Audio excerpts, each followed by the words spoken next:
बारिश के बाद पे उफान पर आए बरसाती नाले में एक कार बह गई। पहाड़ों पर हुई तेज बारिश के बाद पे नोरो खाले बरसाती नाला उफान पर आ गया और सड़क पर बह रहे नाले के चलते दोनों तरफ गाड़ियां फंसती हुई नजर आई। लेकिन इसी दौरान एक कार सवार ने रौद्र नाले में कार डाल दी और जिसका खामियाजा भुगतना पड़ा। कार तेज बहाव की चपेट में आ गई। हालांकि कार सवार ने बचाने की काफी कोशिश की, लेकिन पानी के बहाव के आगे कुछ नहीं हो पाया। हालांकि वहां पर मौजूद लोगों ने तेजी दिखाई और कार सवार को बाहर निकाल लिया।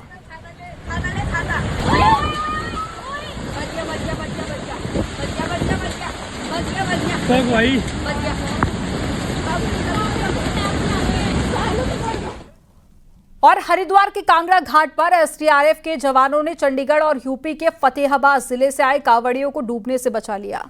दोनों युवक गंगा में नहाते वक्त पानी के तेज बहाव में बहकर डूबने लगे, जिस पर एसडीआरएफ के जवानों ने तत्परता दिखाते हुए पानी में छलांग लगाई और युवकों का रेस्क्यू किया। वहीं पीएससी के राहत बचाव दल ने हर की पैड़ी के पास में गंगा में डूब रहे एक बच्चे का रेस्क्यू कर उसकी जान बचाई।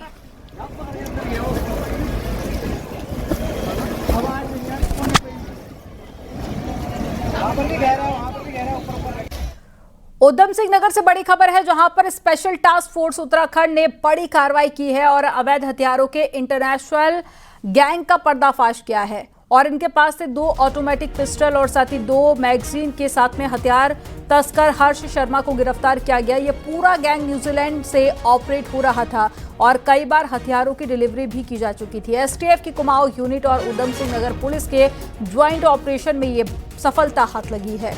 आरोपी से पूछताछ की जा रही है। न्यूजीलैंड में बैठा गुरविंद सिंह उर्फ गुरी अवैध हथियारों का इंटरनेशनल गैंग चला रहा था।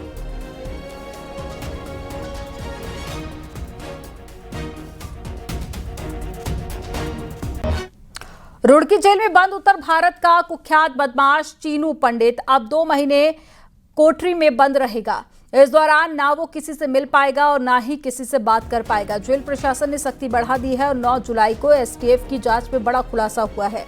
चीनू पंडित रुड़की जेल से मोबाइल फोन के जरिए गैंग ऑपरेट कर रहा था और उसकी योजना सुनील राठी गैंग पर बड़ा हमला करने की थी। ऐसी गतिविधियों में लिप्त पाए गए थे, उनको हमने फिर सॉलिटरी कन्फाइनमेंट में रखा है ताकि वो किसी भी प्रकार से ना किसी और कैदी को ना बाहर किसी को प्रभावित कर सकें। और उसमें हमने फिर जो कंसर्निंग स्टाफ है जेल का, उसके खिलाफ इंक्वायरी भी की है। उत्तराखंड एसटीएफ की नारकोटिक्स टास्क फोर्स ने एक बड़े ड्रग्स गिरोह का पर्दाफाश किया है। सबसे बड़ी खबर यह है कि ये गिरोह पिथौरागढ़ में एमडीएमए ड्रग्स बना रहा था और उसकी सप्लाई मुंबई तक करता था। पिथौरागढ़ में थल थाना के मेलतोला पंगरोली गांव में एमडीएमए बनाने की फैक्ट्री लगाई गई थी और न्यूज 18 के पास में इस केमिकल ड्रग फैक्ट्री की एक्सक्लूसिव तस्वीरें भी हैं। एसटीएफ ने गिरोह के मुख्य सरगना कुणाल कोहली को नानकमत्ता से गिरफ्तार किया है और उसके पास 126 लीटर केमिकल, 28 लीटर पाउडर और साथ ही 7 ग्राम एमडीएमए बरामद किया गया, जिससे करीब 12 करोड़ रुपए की ड्रग्स तैयार की जानी थी। 7 लोगों को गिरफ्तार किया गया है, जिनसे पहले भी करीब 10 करोड़ की ड्रग मिली थी। वहीं कुछ तस्कर अभी भी फरार चल रहे हैं। पुलिस पूरे मामले को लेकर जांच पड़ताल कर रही है। थाने पुलिस की एक रिकवरी से जो क्लूज मिले, उसका एक कनेक्शन थल क्षेत्र हमारे पिथौरागढ़ जिले से पाया गया। पिथौरागढ़ में एक संयुक्त कार्रवाई में एक्शन हुआ और वहां पे प्रीकर्सर केमिकल्स पकड़े गए। पिथौरागढ़ की कार्रवाई से जो प्रीकर्सर केमिकल्स मिले, उससे आगे हमारी जो टीम्स काम कर रही थीं, उनके द्वारा फिर फर्दर एक अगली कार्रवाई 11 जुलाई को चंपावत में हुई। जैसा कि आप में से कई को जानकारी होगी कि वहां इसी कार्टेल द्वारा, इसी नेटवर्क द्वारा जो बनाई गई मेथ थी 5 किलो से ऊपर, जिसका अंतर्राष्ट्रीय मूल्य 10 करोड़ से ऊपर था, वो पकड़ी गई। और उसके बाद 14 जुलाई को इस पूरे ऑपरेशन का जो मेन अक्यूज था, वो भारी मात्रा में प्रीकर्सर केमिकल्स के साथ उसकी गिरफ्तारी हुई है। ये प्रीकर्सर केमिकल्स लगभग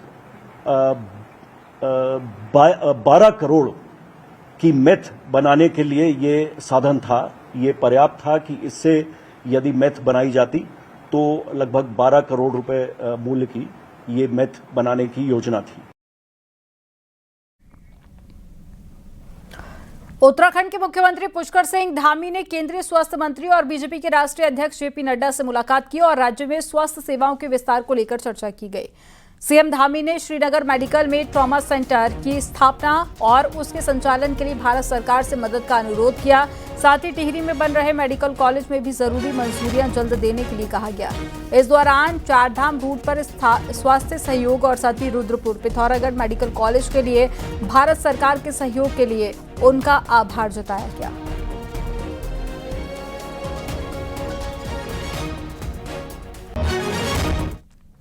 दिल्ली दौरे पर इससे पहले मुख्यमंत्री पुष्कर सिंह धामी ने केंद्रीय जल शक्ति मंत्री सीआर पाटिल से मुलाकात की। इस दौरान सीएम धामी ने 5 जल विद्युत परियोजना को शुरू करने को लेकर कहा गया और इसके साथ ही कई अन्य मुद्दों पर भी बातचीत की गई।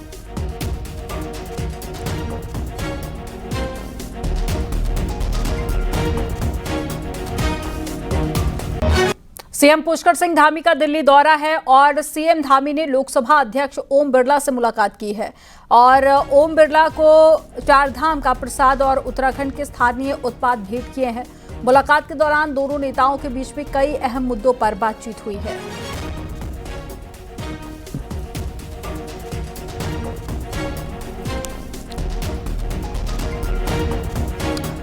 उत्तराखंड का चारधाम केदारनाथ धाम एक बार फिर से चर्चा में बना हुआ है और इस बार वजह बना है यूपी में समाजवादी पार्टी के प्रमुख अखिलेश यादव का पैतृक गांव सैफई। दरअसल सैफई में केदारनाथ से मिलता जुलता शिव मंदिर बन रहा है और यही विवाद की बड़ी वजह है। आपको रिपोर्ट दिखाते हैं।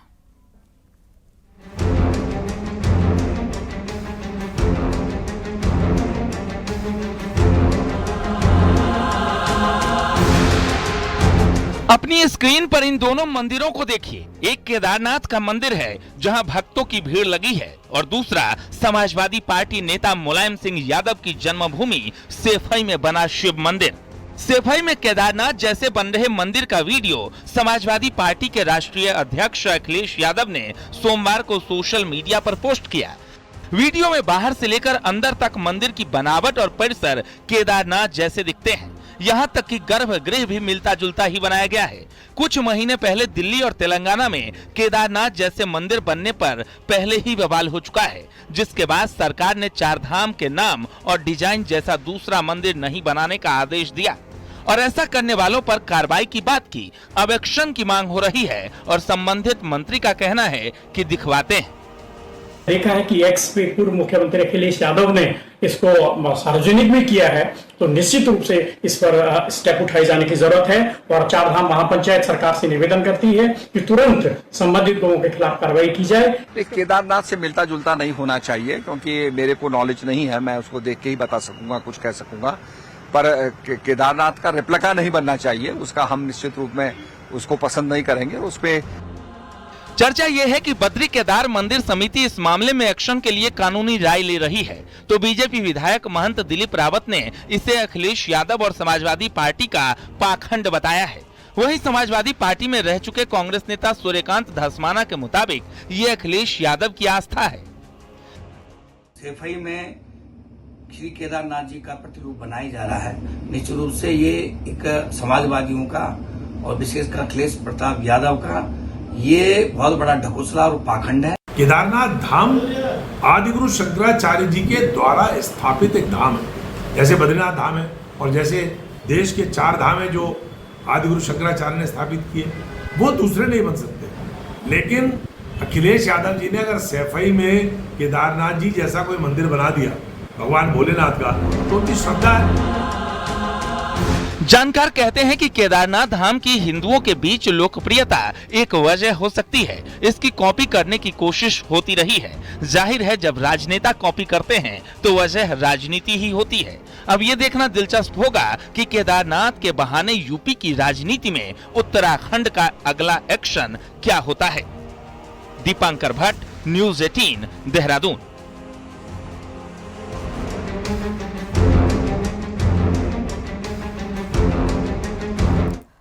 गढ़वाल सांसद और बीजेपी के राष्ट्रीय मीडिया प्रमुख अनिल बलूनी ने आज सीमा सड़क संगठन यानी कि बीआरओ के महानिदेशक लेफ्टिनेंट जनरल रघु श्रीनिवासन जी से मुलाकात की और अपने संसदीय क्षेत्र में ज्यादा बारिश भूस्खलन के चलते आए दिन बंद होने वाली सड़कों को लेकर बात की है। अनिल बलूनी ने सड़कों पर तुरंत खोलने और साथ ही लोगों को दिक्कत ना हो इसके लिए भी जेसीबी समेत पर्याप्त मशीनरी तैनात करने की मांग की है। इसके अलावा टिम्बरसैंड महादेव सड़क को भी लेकर बातचीत की गई है।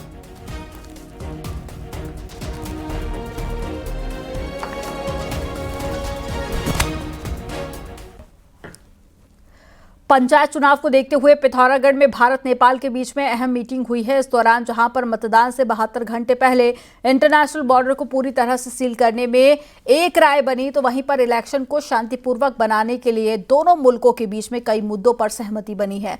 आपको रिपोर्ट दिखाते हैं।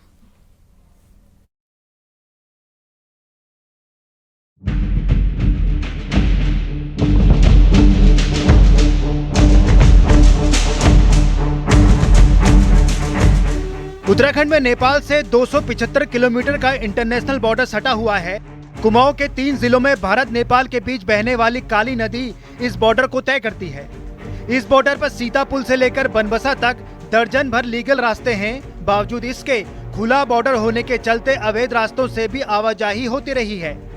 ऐसे में पंचायत चुनाव को देखते हुए मतदान से 72 घंटे पहले आवाजाही पर रोक लगाने में दोनों देश एकमत हुए हैं। चुनाव के समय पर जो हमारे जो झूला पुल हैं और जो बॉर्डर हैं वो सील होते हैं, उसके संबंध में चर्चा करी गई। उसमें आपके द्वारा हमें पूरा सहयोग भारतीय क्षेत्र के प्रशासन को करने का नेपाल क्षेत्र के प्रशासन के द्वारा कहा गया।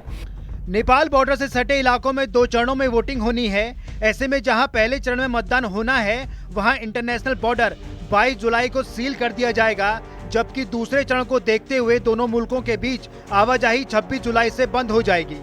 साथ ही मतदान तक बॉर्डर इलाकों में चौकसी बढ़ाने का फैसला भी हुआ है। जो कोऑर्डिनेट कर सकते हैं, एक दूसरे के साथ जो कोऑपरेट कर सकते हैं, इस मामले में एक दूसरे को भरपूर साथ देने की, सहयोग करने की, कोऑपरेट करने की और फैसिलिटेट करने की हमारी बात हुई।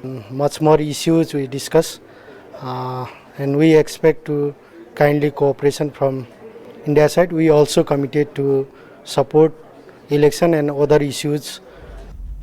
चुनाव हो या फिर कोई खास मौका, भारत और नेपाल एक दूसरे को पहले से ही मदद करते आ रहे हैं। ऐसे में उत्तराखंड में होने वाले पंचायत चुनाव के दौरान भारतीय अधिकारियों की कई उम्मीदें नेपाल पर टिकी हैं। अब देखना यह है कि दोनों मुल्क मतदान तक मीटिंग में तैयार रणनीति को मैदान में कैसे उतारते हैं।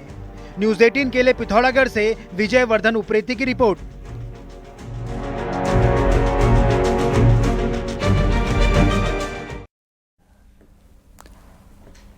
विकासनगर में कालसी चक्राता रोड को लंबी मशक्कत के बाद में खोल दिया गया, जहां पर जुजरेड़ में भारी लैंडस्लाइड हुआ है। बारिश की वजह से पहाड़ी से लगातार मलबा गिर रहा है और सड़क पूरी तरह से बंद हो गई है। रोड बंद होने से कई गाड़ियां सड़क के दोनों तरफ फंसी हुई है, जिसके बाद में पीडब्ल्यूडी की टीम रोड खोलने में जुटी हुई है और फाइनली रोड को खोल दिया गया है।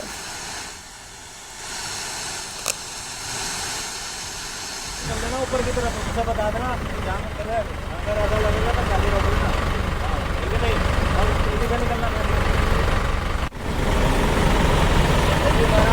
महाराज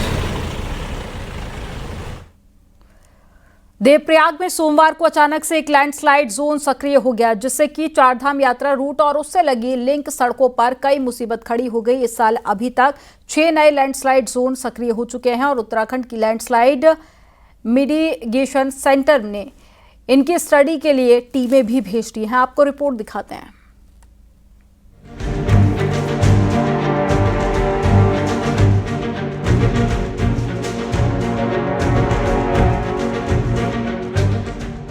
ये ड्रामा नजारा देवप्रयाग का है, जहां सोमवार को अचानक पहाड़ी से मलबा गिरने लगा।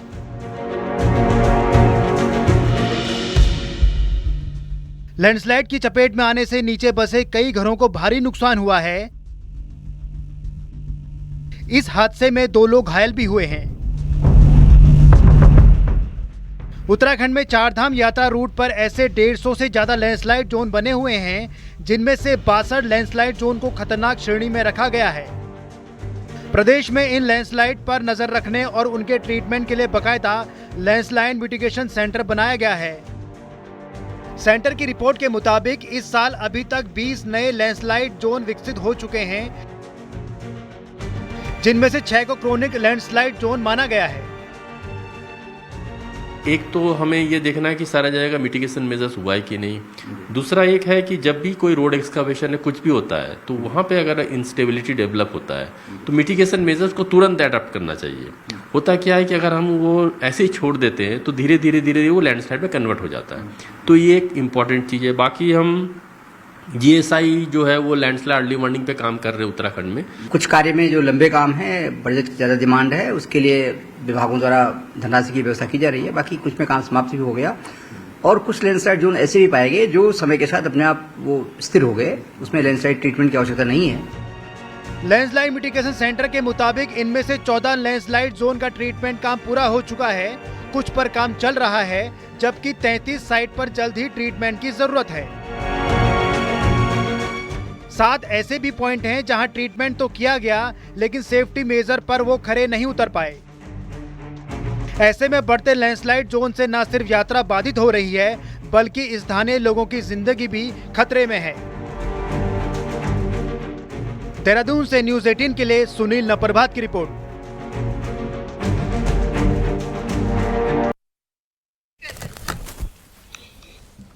और चमोली जिले के घाघरिया क्षेत्र में नंदानगर निवासी मनोज की हत्या के मामले में चमोली पुलिस ने बड़ी कार्रवाई करते हुए आरोपी देवेंद्र चौहान सहित 6 लोगों को गिरफ्तार कर लिया। पुलिस ने सभी आरोपियों के खिलाफ हत्या का मुकदमा दर्ज किया है। सभी आरोपियों को कोर्ट में पेश किया गया है। आपको बता दें कि 29 जून को हेमकुंड साहिब के मुख्य पड़ाव घाघरिया से लापता हुए मनोज सिंह का शव रविवार को बरामद किया गया था और सोमवार को स्थानीय लोगों ने मनोज सिंह के हत्यारों का गिरफ्तार करने की मांग को लेकर विरोध प्रदर्शन किया था।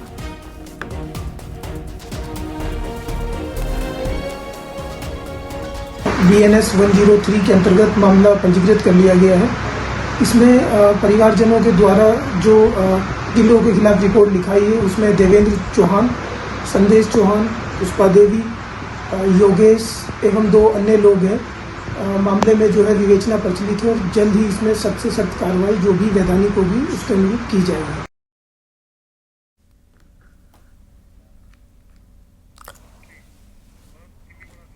और रुड़की के मंगलौर में कांवड़ियों ने एक कार में जमकर तोड़फोड़ कर दी। कार की कावड़ से टक्कर के बाद में गुस्से में आए कांवड़ियों ने जमकर उत्पात मचाया और कार में तोड़फोड़ की गई, जिसका वीडियो सोशल मीडिया पर काफी वायरल हो रहा है। वहीं पुलिस ने गाड़ी में तोड़फोड़ करने और उत्पात मचाने के आरोप में 3 कांवड़ियों को गिरफ्तार कर लिया।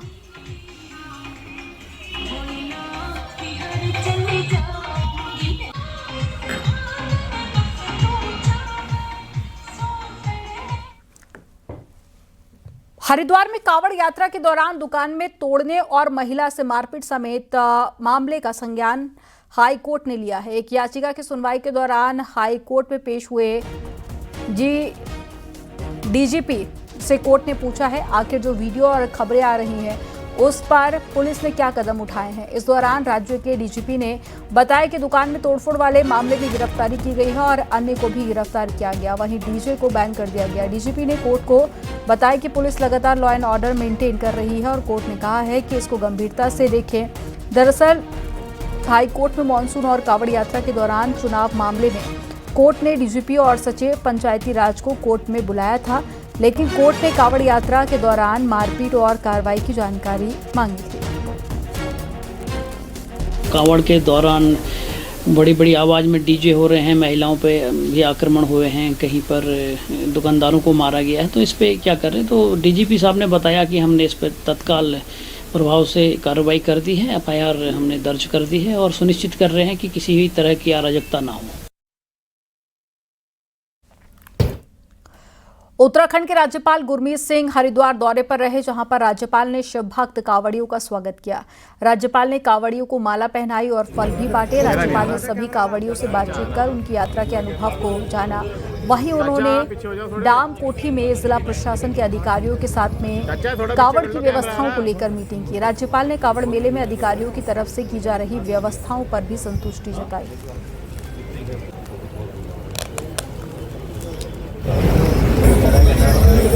मुझे तो मैं जब शिव भक्त को देखता हूँ, जब कावड़ के रूप में देखता हूँ, तो ऐसा लगता है कि ये हम सबको उदाहरण देते हैं कि किस प्रकार में जीवन में संकल्प करना चाहिए। आपको प्रभु की जो लीला है उसको किस प्रकार से समर्पण करते हैं और किस संकल्प के साथ में चलते हैं। करीब करीब हर शहर में जाम और अव्यवस्थाओं का दूसरा नाम बन चुके ई रिक्शों को लेकर बड़ी खबर है। देहरादून में चलने वाले ज्यादातर ई रिक्शे बिना रजिस्ट्रेशन के चल रहे हैं और हैरानी की बात तो यह है कि ज्यादातर रिक्शा संचालकों को पता ही नहीं है कि उनकी गाड़ी आरटीओ में रजिस्टर्ड नहीं है, यानी कि जो डीलर ई रिक्शे बेच रहे हैं वो बिना रजिस्ट्रेशन ही ऐसा कर रहे हैं। लिहाजा अब देहरादून में ई रिक्शे के नए रजिस्ट्रेशन पर रोक लगा दी गई है, जिससे कि नए ई रिक्शे की बिक्री पर भी नेगेटिव असर पड़ा है। आरटीओ का कहना है कि बिना रजिस्ट्रेशन के चल रहे ई रिक्शों पर रोक लगाने के लिए बैठक बुलाई गई है, जिसके बाद में सिर्फ 2 ई रिक्शा डीलर ही पहुंचे हैं, जिसके बाद में पूरा ई रिक्शा पोर्टल ही लॉक कर दिया गया। अगर वो अचानक से सारे रिक्शा वगैरह बंद कर देंगे, उनका क्या होगा? जो डीलर है, शोरूम जिनका चल रहा है इतना कुछ, उनका क्या होगा? वो तो फिर बहुत ज़्यादा नुकसान हो जाएगा सब चीज़ों का। हमने ये डिसीजन लिया कि जब तक ये अपनी अनियमितताएं जो हैं इनको पूरा निराकरण करने के लिए हमारे पास ये अंडरटेकिंग नहीं दे देते, तब तक हमने इनका लॉगिन बंद कर दिया और इनका रजिस्ट्रेशन जो है तब तक उन डीलर्स का नहीं किया जाएगा। उत्तराखंड के सरकारी स्कूल मंगलवार को श्रीमद् भागवत गीता के श्लोक से गूंजे और छठी क्लास से लेकर 12वीं तक के स्कूलों में प्रार्थना सभा में गीता के अंश स्टूडेंट्स को समझाए गए। लेकिन ये सिर्फ प्रार्थना सभा तक सीमित नहीं रहेगा। धामी सरकार इसे स्कूल सिलेबस में भी शामिल करने की तैयारी कर रहा है। आपको रिपोर्ट में दिखाते हैं।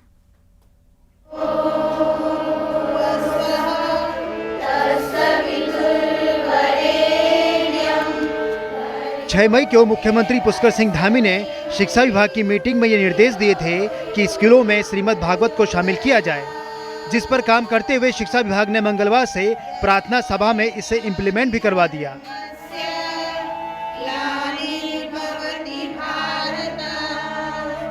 अब शिक्षा विभाग सरकार के निर्देश पर इसे सिलेबस का हिस्सा बनाने की तैयारी में है।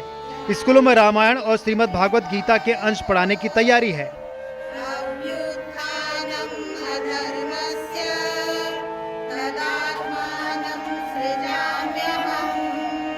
गीता के श्लोकों को बच्चों को समझाइए, उसके भावार्थ को बताइए, भावार्थ क्या है, जिससे कि बच्चे जो हैं एक उनको मार्गदर्शन मिलेगा, एक उनको चारित्र्य उनका विकास होगा, नैतिक पतन से बच्चे दूर रहेंगे और जो नया आजकल ट्रेंड चल गया मादक द्रव्यों का सेवन, उससे भी दूर रहेंगे। स्टूडेंट्स और टीचर भी इसे अच्छी पहल मान रहे हैं। वहीं मदरसा बोर्ड के चेयरमैन एक कदम और आगे बढ़ गए हैं और यहां तक कह दिया कि इसीलिए मदरसों में संस्कृत शामिल करने जा रहे हैं, क्योंकि अपने पूर्वजों को जानना सभी के लिए ज़रूरी है। हमने गीता के श्लोक पढ़े अपने कल्चर से रिलेटेड और कृष्ण भगवान ने जो हमें उपदेश दिए हैं गीता में वो हमने पढ़े। मैम हमने अध्याय 7 का श्लोक पढ़ा। हमने इसीलिए मदरसों के अंदर संस्कृत को इंट्रोड्यूस कराने के लिए, उन बच्चों को पढ़ाने के लिए हमने संस्कृत विभाग से MOU करने का जो निर्णय लिया है वो इन्हीं उद्देश्यों को लेकर के लिया है। NEP के तहत भारतीय ज्ञान परंपरा से अब छात्र रूबरू हो रहे हैं और स्कूलों में प्राइमरी लेवल से दी जाने वाली इस शिक्षा को शिक्षाविद मानते हैं कि इसके दूरगामी रिजल्ट देखने को मिलेंगे। देहरादून से न्यूज़ 18 के लिए भारती सकलानी की रिपोर्ट।